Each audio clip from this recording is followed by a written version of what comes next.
Ikaw ba ay isang teacher or gusto mong maging teacher sa ibang bansa? Well, ito na nga ang mga courses na pwede mong aralin para makapunta at mag-migrate ka sa Canada. Unang-una na nga dito ang early childhood education.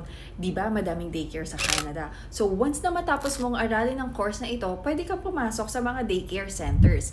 Meron din tong pathway for permanent residency and para maging isang ganap na teacher ka doon. Second ay ang autism studies. Kitang-kita naman natin sa panahon ngayon ang pag-increase ng numbers ng mga bata na nasa spectrum at sobrang taas ng demand ng mga professionals na nag-handle ng mga bagets na nasa spectrum. Pangatlo naman ay ang mental health and disability management.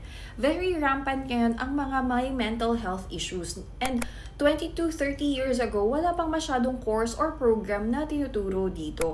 Kaya mataas din ang demand ng mga community centers and facilities ng mga graduates ng ganitong klaseng course.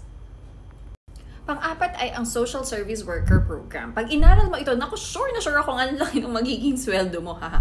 Kahit double check mo pa. At ang last but not the least ay ang developmental services worker. Ito ang course na nagtuturo kung paano mag-handle ng mga taong may special needs. At sobrang in-demand ito sa Canada. O ayan, alam mo na ha, lahat ng courses na ito ay for 2 years at pwede kang makapag-apply ng postgraduate work permit once matapos mo ang program. So ano pa hinihintay mo? Akin na, apply ka na at tulungan kitang mag-Canada.